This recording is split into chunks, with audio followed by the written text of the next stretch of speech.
جہان نہیں آیا تمہارے ساتھ حیا؟ سہرش نے بات کا رخ پھیرا تو حیا نے نگاہیں اس کی طرف پھیری، پھر ہلکا سا نفی میں سر ہلایا۔ نہیں، اس کا لہجہ سپاٹ تھا۔ اچھا، تم تو کہہ رہی تھی کہ وہ تمہارے ساتھ آئے گا۔ معصوم سا سوال تھا مگر اسے بہت زور سے چبھا۔ سونیا نے بے چینی سے پہلو بدلا، اسے یقیناً سہرش کا لہجہ اچھا نہیں لگا تھا۔ کہا تھا مگر ایسا ہو نہیں سکا، اس نے فقط یہی کہا۔ کوئی صفائی نہیں، کوئی دلیل نہیں، کوئی منہ توڑ جواب نہیں۔ اچھا، سہرش نے ذرا سے شانے اچکاتے ہوئے آگے ہو کر ایک اور اسٹرابیری اٹھائی۔ حیا نے سرخ پھلوں سے بھرے ہوئے پیالے کو دیکھا۔ سرخ رسیلا پھل، سرخ جوتے، بیسن کے کنارے یہ لگا ہوا خون کا سرخ قطرہ۔ اس کا دل بھر آیا، وہ ایک دم اٹھی اور تیزی سے کمرے کی طرف گئی۔ سب نے چونک کر اسے دیکھا۔ نتاشا اسی طرح بے نیاز سی میگزین کے صفحے پلٹ رہی تھی۔ حیا باجی، آپ کا فون ہے۔ وہ اپنے کمرے میں لیپ ٹاپ کھولے عائشہ کو میل کر رہی تھی جب نور بانو نے دروازے سے جھانک کر صدا لگائی۔ وہ اچھا کہہ کے سینڈ کا بٹن دبا کر اٹھی اور باہر آئی۔ زندگی میں نا امیدی اتنی بڑھ گئی تھی کہ فون کی گھنٹی پہ بھی چونکنا چھوڑ دیا تھا۔ میجر احمد اسے کبھی بھی لینڈ لائن پہ کال نہیں کیا کرتا تھا، سو اسے دلچسپی نہ تھی کہ کس کا فون ہے۔ ہیلو، اس نے کریڈل کے پاس رکھا الٹا ریسیور اٹھا کر کان سے لگایا۔ بہت شکریہ میری بات سننے اور سمجھنے کا۔ مجھے خوشی ہے کہ آپ نے عقل مندی کا ثبوت دیا۔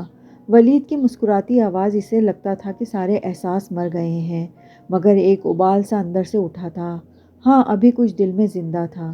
جو بھی کہنا ہے صاف کہو، وہ دبے لہجے میں غرائی۔ میرے خلاف وہ کیس واپس لے کر تم نے ثابت کر دیا ہے کہ آپ ایک عقل مند خاتون ہیں۔ لمحے بھر کو اس کے اعصاب مفلوج سے ہو گئے۔ کیس واپس؟ اس نے تو نہیں۔ پھر کس نے لیا؟ میں نے تمہارے خلاف کوئی کیس واپس نہیں لیا۔ میں جانتا ہوں کہ آپ کے دباؤ پہ ہی یہ ہوا ہے، اور میں جانتا ہوں کہ آپ نے یہ کیوں کیا ہے۔ یہ کال آپ کا شکریہ ادا کرنے کے لیے ہی کی تھی، اور یہ پوچھنے کے لیے بھی کہ پھر ہم کب مل رہے ہیں۔ وہ جیسے بہت مسرور اور مطمئن تھا۔ اس کے اندر جوار بھاٹا پکنے لگا۔ بمشکل اس نے ضبط کیا۔ میں فون رکھ رہی ہوں۔ کل دوپہر 1 بجے میں جنا سپر والے پیزا ہٹ پر آپ کا انتظار کروں گا۔ ضرور آئیے گا، مجھے کچھ اہم باتیں کرنی ہیں، کیونکہ ابھی وہ آرکیٹیکٹ والا مسئلہ حل نہیں ہوا۔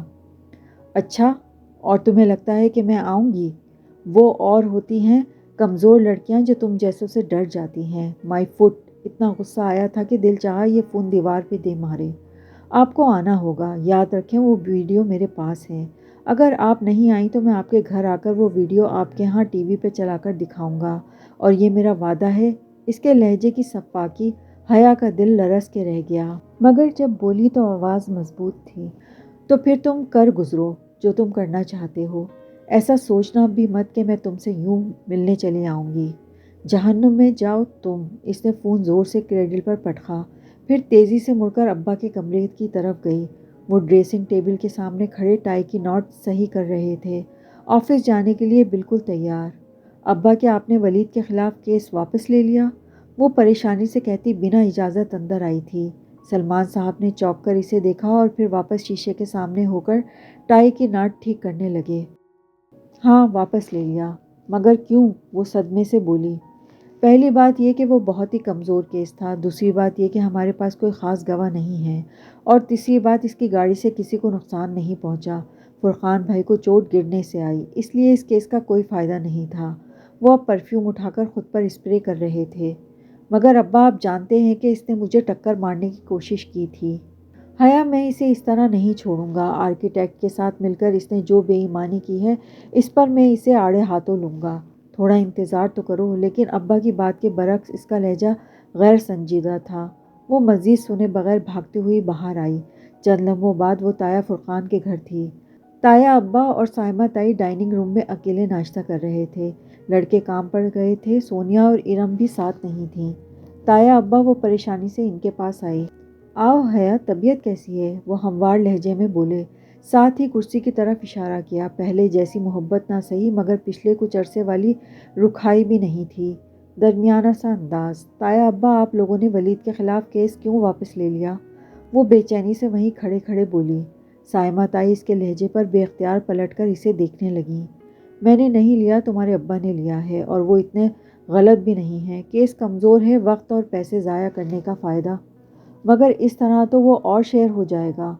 حیا ہم سب ٹھیک ہیں، چوٹ مجھے لگی تھی، جب میں سمجھوتا کرنے پر تیار ہوں تو پھر تایا ابا بھی شاید ولید کے خلاف کسی سخت کارروائی کے حق میں نہیں تھے۔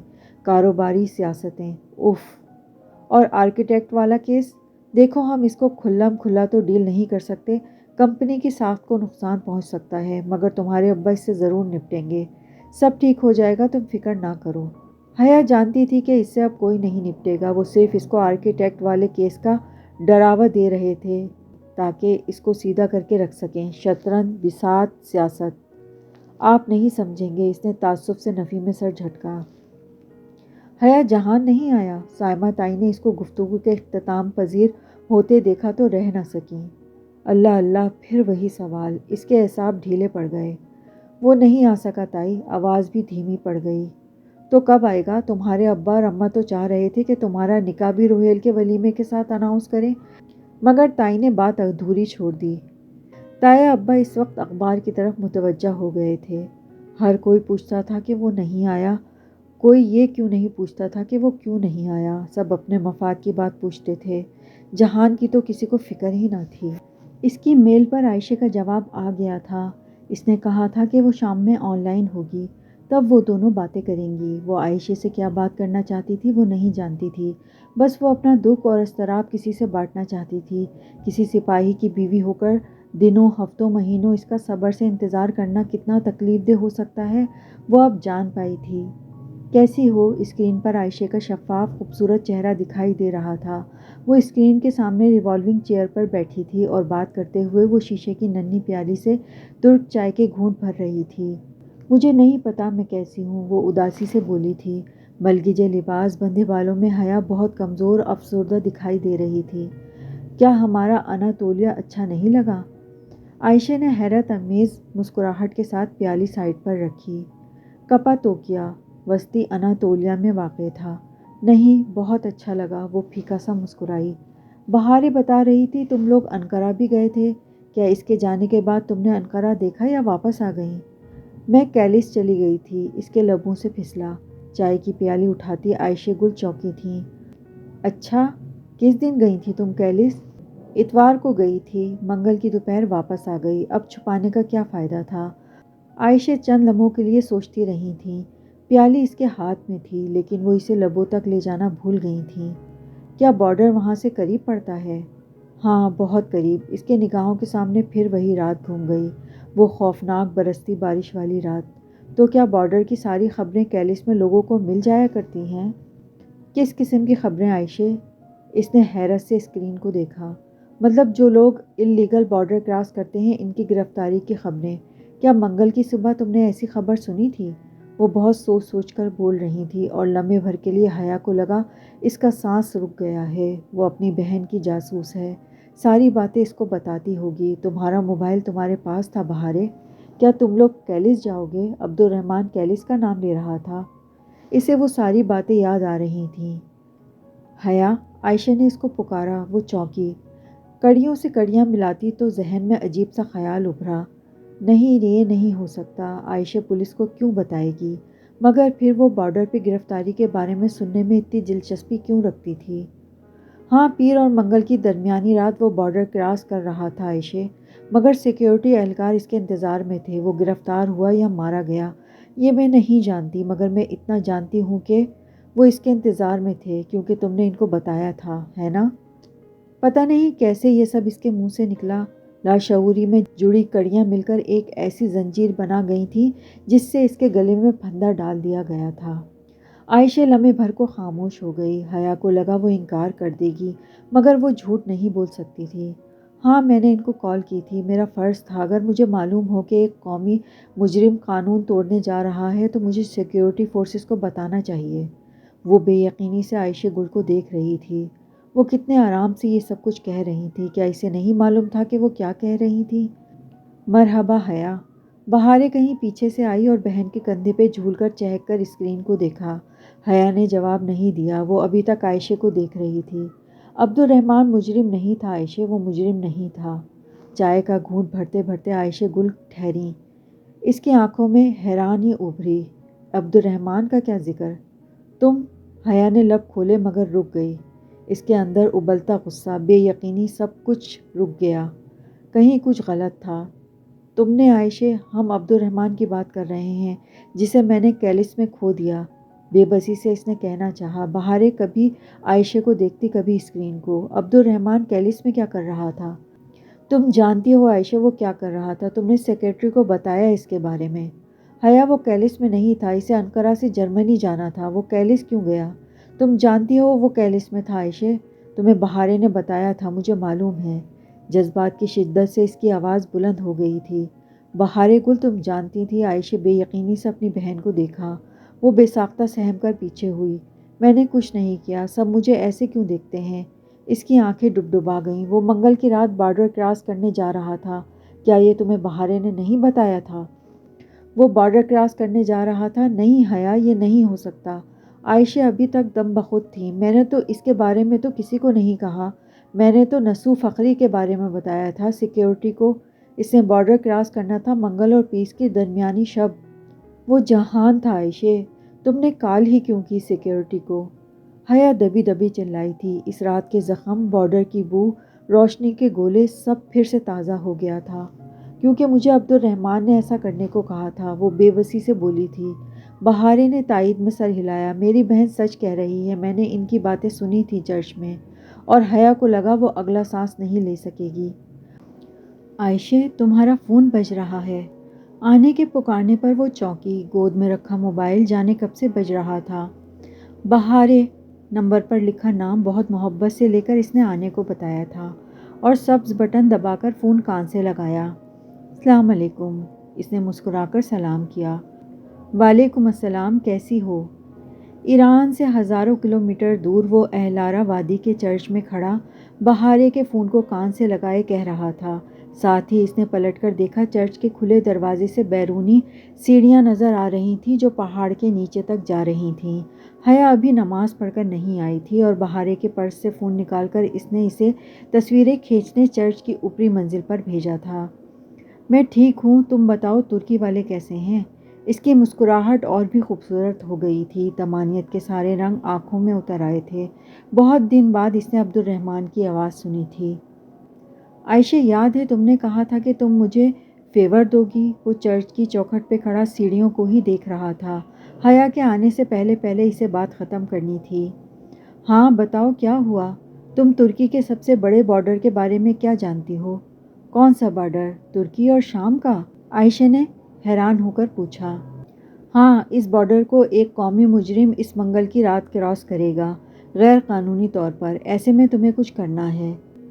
عائشہ خاموش ہو گئیں۔ جہان آواز مزید دھیمی کرتے ہوئے بولا، تمہیں بارڈر سیکیورٹی فورسز کو فون کرنا چاہیے، تمہیں انہیں بتانا چاہیے سب کچھ، تاکہ وہ اسے گرفتار کر سکیں۔ مگر نہیں، عائشہ گل یہ کیسے کر سکتی ہے؟ عائشہ گل تو کچھ نہیں کر سکتی۔ ذرا اونچا بولو، اتنا آہستہ مجھے نہیں سمجھ آ رہا۔ کیا کوئی آس پاس ہے؟ وہ ناراض ہو کر ذرا خفگی سے بولی، جیسے آخری فقرے کو نظر انداز کرنا چاہ رہی ہو۔ میں نہیں چاہتا کہ کوئی سنے، تم یہ سب لکھ لو، کمانڈر کا نمبر بھی۔ پھر وہ اسے تمام ضروری باتیں بتاتا گیا اور وہ لکھتی گئی۔ انہیں تمہاری کال ٹریس کرنے میں 90 سیکنڈ لگیں گے، تم نے 80ویں سیکنڈ میں کال کاٹنی ہے۔ تم یہ کرو گی نا؟ تم نے مجھ سے وعدہ کیا تھا۔ اور تبھی اس کو اپنے پیچھے کسی آہٹ کا احساس ہوا۔ وہ تیزی سے پلٹا۔ اندر چرچ کی سیڑھیوں پہ حرکت سی ہوئی تھی۔ کوئی آ گیا ہے، بعد میں کال کروں گا۔ اس کا مرحبا سننے سے قبل ہی وہ سبک رفتاری سے آگے آیا اور سیڑھیوں کی اوڑ میں چھپی بہارے گل کو کان سے پکڑ کر باہر نکالا۔ میں ابھی آئی تھی، واللہ میں نے کچھ نہیں سنا۔ چھوٹی بلی بوکھلا گئی تھی، مگر وہ لب پیچھے برہمی سے اسے چرچ سے باہر لایا تھا۔ تو تم میری باتیں سن رہی تھیں؟ تمہیں تمہاری بہن نے سکھایا نہیں ہے کہ کسی کی باتیں چھپ کر نہیں سنتے؟ میری بہن کو کچھ مت کہنا۔ جو تم نے سنا ہے، اگر وہ تم نے حیا کو بتایا تو مجھ سے برا کوئی نہیں ہوگا۔ وہ دبے دبے غصے سے کہہ رہا تھا، اور اگر تم نے اپنی بہن کو بتایا کہ میں نے یہ بات حیا کو بتانے سے منع کیا ہے تو میں واقعی بہت برا پیش آؤں گا۔ سیڑھیوں پہ ٹک ٹک کی آواز گونجنے لگی۔ وہ اوپر آ رہی تھی۔ جہان نے بہارے کو موبائل واپس کیا، جسے اس نے جلدی سے اپنے پرس میں ڈال دیا۔ اگر تم نے میری بات نہ مانی بہارے، میں نے کچھ نہیں سنا۔ وہ روحانسی ہو گئی۔ تب تک حیا اوپر پہنچ چکی تھی۔ اس نے یہ سب کہا؟ حیا بے یقینی سے اسکرین پر نظر آتی عائشہ اور بہارے کو دیکھ رہی تھی۔ ہاں میری بہن، سچ کہہ رہی ہوں، میں نے خود سنا تھا۔ تم نے یہ سب سنا تھا اور وہ سمجھتی رہی کہ اس نے اس کی اور جہان کی باتیں سنی تھیں، مگر وہ تو اردو میں بات کر رہے تھے، وہ سن بھی لیتی تو اسے کیا سمجھ آتا۔ اس نے اس کی باتیں سنی ہی نہیں تھی، وہ ایک دفعہ پھر ایک طرف کی کہانی سے نتیجہ اخذ کر چکی تھی۔ اس نے اپنی مخبری خود کروائی، اس نے اپنے آپ کو خود گرفتار کروایا، مگر کیوں؟ اس سارے قصے کا کچھ سینس نہیں بنتا۔ حیا حیران تھی، پریشان تھی۔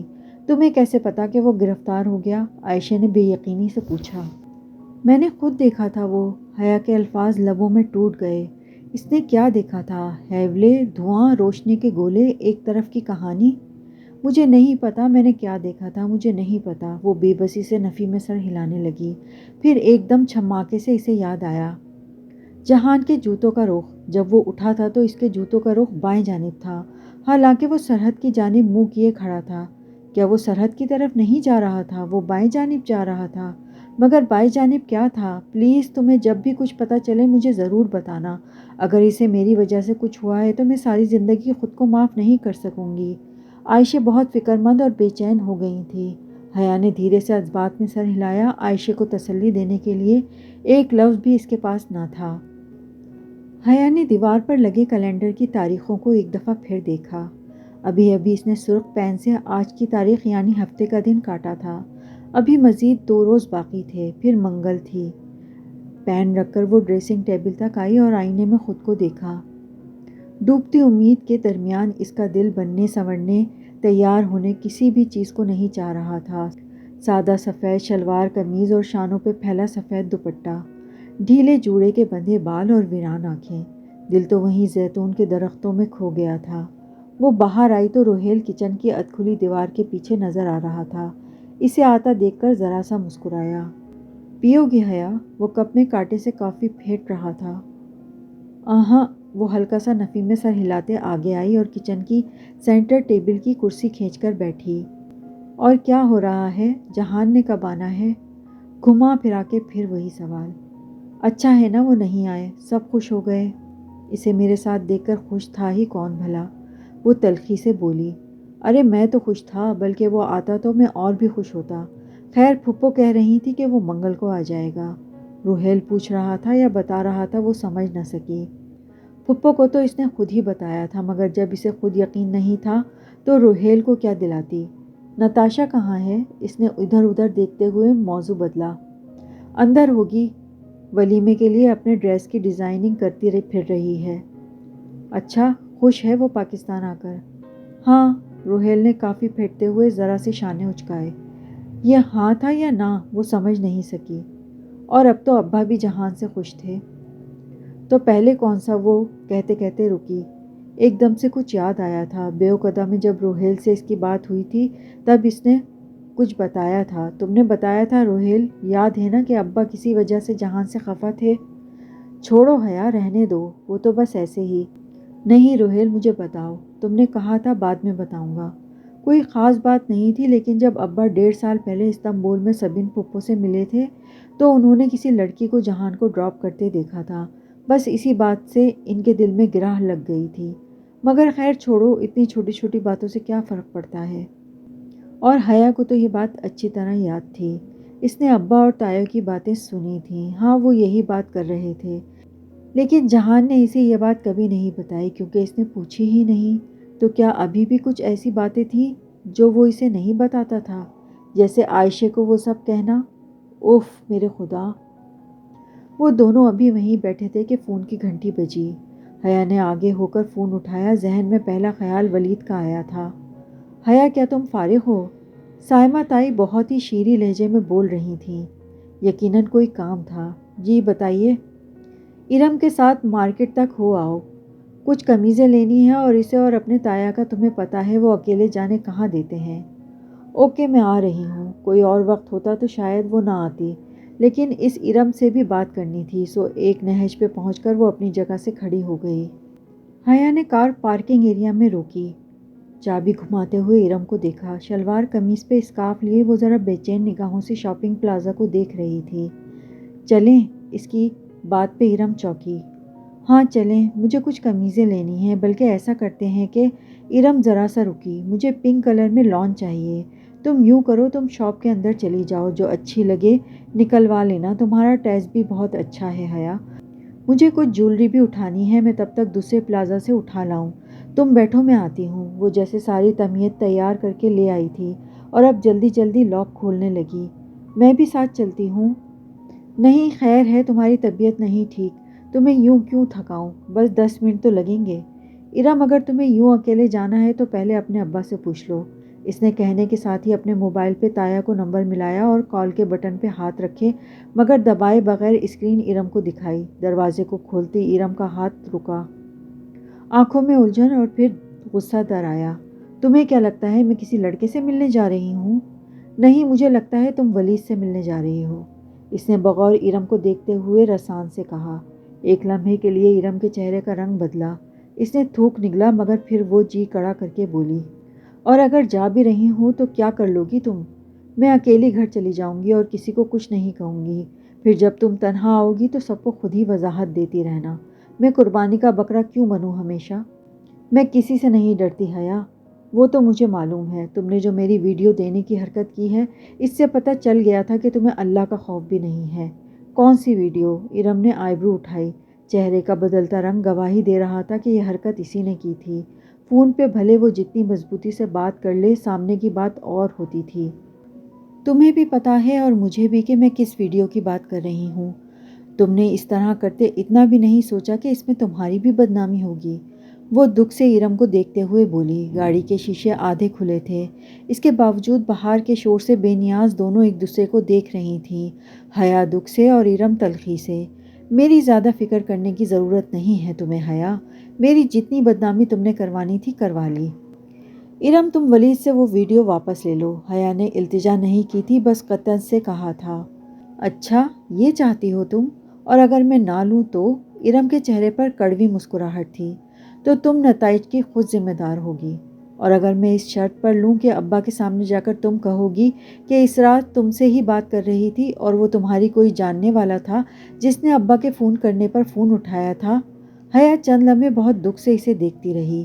یو نو واٹ، تم اور ولید ایک جیسے ہو، جب خود پھنستے ہو تب بھی تمہیں لگتا ہے کہ دوسروں کو اپنے اشاروں پر نچا سکتے ہو۔ میں ایسا کبھی نہیں کروں گی۔ تو پھر ٹھیک ہے، کرنے دو ولید کو اس ویڈیو کے ساتھ جو وہ کرنا چاہتا ہے۔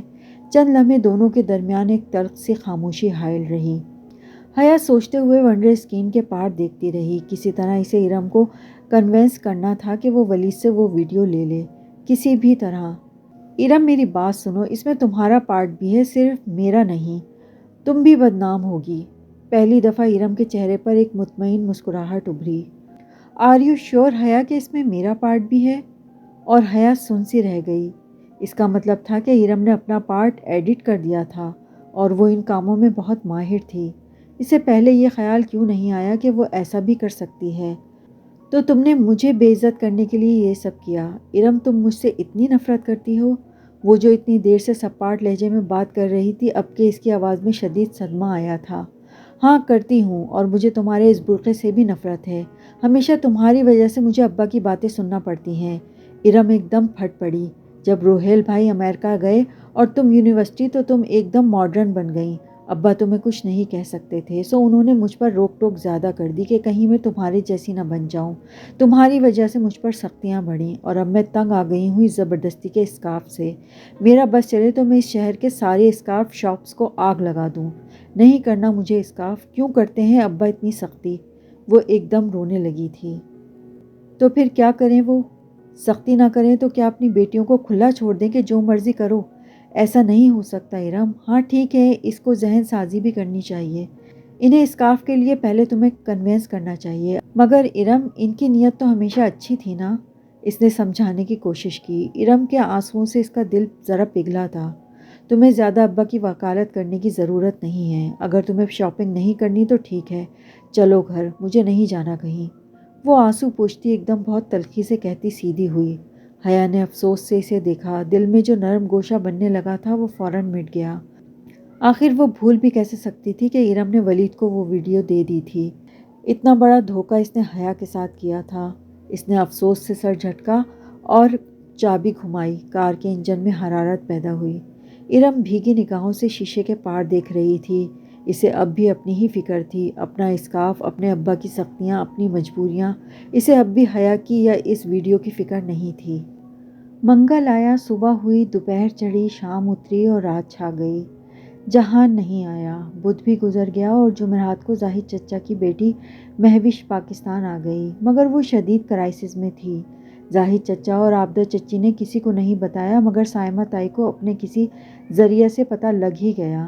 مہوش کا شوہر اس سے اگلی فلائٹ میں آ رہا تھا، مگر امیگریشن کسی چکر میں پھنس گیا اور عین وقت پر گرفتار کر لیا گیا۔ مہوش کی فلائٹ چونکہ ایک روز قبل کی تھی، سو وہ اس وقت تک پاکستان آ چکی تھی، اور پھر خبر ملتے ہی تایا فرقان اور ان کی فیملی سمیت سبھی عابدہ چچی کی طرف اکٹھے ہو گئے تھے۔ ڈائننگ ہال اور ڈرائنگ روم کے درمیان جالی دار پردہ آدھا گرا تھا، اس کے پار صوفوں پر سب بڑے بیٹھے تھے۔ لڑکے وغیرہ بھی اکٹھے ہو گئے تھے، سو وہ باہر لان میں تھے۔ اب تو حیا کی وجہ سے لڑکیوں کی طرف آنے سے بھی جھجکتے تھے۔ نتاشا اور روہیل البتہ صوفوں پر ہی بیٹھے تھے۔ عفان کے ماں باپ کیا کہتے ہیں؟ تایا ابا پوچھ رہے تھے۔ ان کی آواز صاف سنائی دے رہی تھی۔ جواب میں عابدہ چچی برے دل سے کچھ بتا رہی تھیں۔ ان کو یقیناً سب کا یوں افسوس کے لیے آنا اچھا نہیں لگ رہا تھا۔ آج کل کے لڑکے بھی پتہ نہیں کن چکروں میں ہوتے ہیں، سائمہ تائی نے ہمدردی سے کہا تھا۔ مہوش نے دبے دبے غصے سے جالی دار پردے کو دیکھا اور ایک دم اٹھ کر اندر چلی گئی۔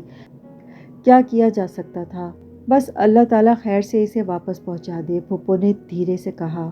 انہیں بھی سائمہ تائی کا یوں اصرار سے سب کو افسوس کے لیے ادھر لے آنا اچھا نہیں لگا تھا۔ جہان کی کیا خبر ہے سبین؟ منگل تو گزر گئی، اس کا کوئی اتا پتہ بھی ہے؟ سائمہ تائی کو پھپھو کا ٹوکنا برا لگا تو توپوں کا رخ عفان سے جہان کی طرف کر دیا۔ حیا چونک کر آدھے ہٹے پردے کو دیکھنے لگی۔ آ جائے گا بھابھی، کسی مسئلے میں ہوگا، تبھی دیر ہوئی ہے۔ پھپھو کی آواز مزید دھیمی ہو گئی۔ تم بھی اپنے بیٹے پر نظر رکھا کرو سبین، تایا ابا نے اسی انداز میں کہا جس میں وہ عفان کی بات کر رہے تھے۔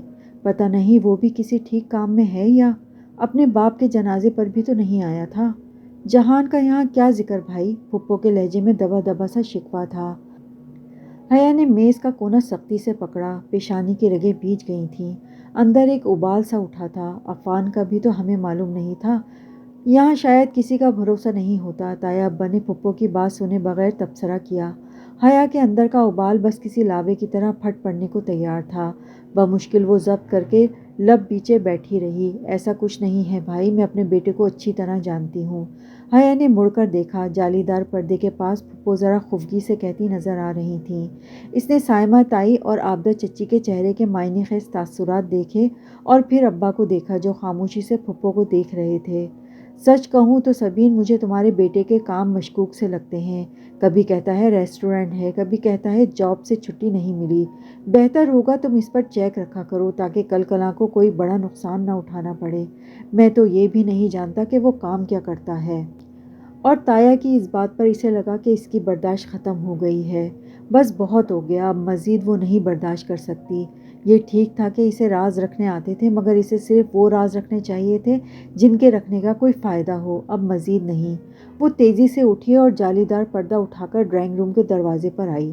اس کے یوں آنے پر سب نے اسے مڑ کر دیکھا۔ کیا آپ جانتے ہیں تایا ابا کہ وہ کیا کام کرتا ہے؟ اگر نہیں جانتے تو میں آپ کو بتاؤں۔ ہاں یہ ٹھیک ہے کہ وہ بڑے تھے اور ان سے ادب سے بات کرنی تھی، مگر وہ اپنے لہجے میں پنہاں غصے کو ضبط کیے۔ جب بولی تو اس کی آواز کافی بلند تھی۔ تایا ابا نے قدرے حیرانی قدرے برہمی سے اسے دیکھا اور پھر سلمان صاحب کو اور فاطمہ کو، کہ جیسے کہہ رہے ہوں کہ ان کی بیٹی کو کیا ہو گیا ہے۔ شاید آپ نہیں جانتے، ٹھہرے میں آپ کو بتاتی ہوں، وہ اسی انداز میں اونچی آواز میں بولی۔ جہان ابھی اسی لیے نہیں آ سکا کیونکہ وہ ابھی آفیشل اسائنمنٹ میں پھنسا ہوا ہے۔ آپ تو یہ بھی نہیں جانتے ہوں گے کہ وہ ہماری ایجنسی کا ایک ایجنٹ ہے، ایک بہت قابل آرمی آفیسر۔ یہ بات کہہ کے جب حیا فارغ ہوئی تو اس نے باری باری سب کے چہروں کو دیکھا۔ تایا ابا، سائمہ تائی، زاہد چچا، عابدہ چچی سب حیران سی نظروں سے اسے دیکھ رہے تھے، جیسے انہیں سمجھ نہیں آیا ہو کہ اس نے کیا کہا ہے۔ آہستہ آہستہ اس کے الفاظ ان کے ذہنوں میں ٹھہرنے لگے اور ان کے معنی ان کے سامنے عیاں ہونے لگے۔ Army officer, agent? تایا فرقان نے پہلے حیران نظروں سے اسے دیکھا، جو اپنی بات کہہ چکنے کے بعد ذرا پرسکون سی چوکھٹ پہ کھڑی تھی۔ پھر سبین پھپھو کو دیکھا جو خاموشی سے صوفے پہ بیٹھی تھی، مگر ان کی آنکھوں کا سکون اس بات کا خماس تھا کہ انہیں حیا کی اس بات سے خوشی ہوئی ہے۔ ضروری تو نہیں تھا نا کہ سب کچھ جہان آ کے بتاتا، انہیں شاید جہان نے منع کر رکھا تھا، سو انہوں نے بیٹے کا مان بھی رکھا، لیکن حیا کے اس عمل سے جیسے انہیں ڈھیروں سکون مل گیا تھا۔ وہ ہماری ایجنسی کے لیے کام کرتا ہے؟ سائمہ تائی شاکڈ سی بولی۔ کیا وہ آرمی آفیسر ہے واقعی؟ جی تائی، یہ سچ ہے، وہ سینے پہ ہاتھ لپیٹے بہت اعتماد سے کہہ رہی تھی۔ ہر دفعہ انسان کو اپنے لیے جنگ نہیں لڑنی ہوتی، کئی دفعہ دوسروں کے لیے بھی لڑنی پڑتی ہے، اور وہ اس وقت وہی کر رہی تھی۔ اس نے بہت عرصہ یہ بات اپنے تک رکھی تھی، آپ لوگوں کو نہیں بتائی، اس لیے نہیں کہ وہ آپ کو اپنا نہیں سمجھتا تھا۔ ہاں ٹھیک ہے کہ اس کی جاب کی نوعیت ایسی تھی کہ اسے اپنی شناخت چھپا کے رکھنی تھی، لیکن وہ چاہتا تو بتا سکتا تھا، جیسے پھپھو کو ہمیشہ سے پتا تھا، جیسے بہت سے دوسرے لوگوں کو معلوم تھا، لیکن اس نے آپ لوگوں کو نہیں بتایا۔ اس نے لوگوں کو کہتے ہوئے تایا فرقان کو دیکھا۔ بہت فخر سے کہا تھا کہ کسی غدار کے بیٹے کو فوج میں کمیشن نہیں مل سکتا، حالانکہ ایسا نہیں ہوتا تایا ابا۔ کتنے ہی غداروں کے بیٹے بھتیجے آج بھی فوج میں کام کر رہے ہیں، اور بہت دیانتداری اور محب الوطنی سے کر رہے ہیں۔ اسی لیے جب اس کو جاب مل گئی تو اس نے آپ کو نہیں بتایا کہ آپ کا مان نہ ٹوٹے، تاکہ آپ کے فخر کو ٹھیس نہ پہنچے۔ وہ جانتی تھی کہ وہ کافی زیادہ بول چکی ہے، بڑوں کے سامنے اتنا نہیں بولنا چاہیے، مگر بات کرتے ہوئے بھی وہ تمیز اور تہذیب کی حد سے آگے نہیں بڑھی تھی۔ البتہ اس کی آواز ذرا اونچی تھی۔ بعض دفعہ انسانوں کے خود غرض مجمع کو اپنی بات منوانے کے لیے تھوڑا سا بدتمیز اور لاؤڈ ہونا پڑتا ہے۔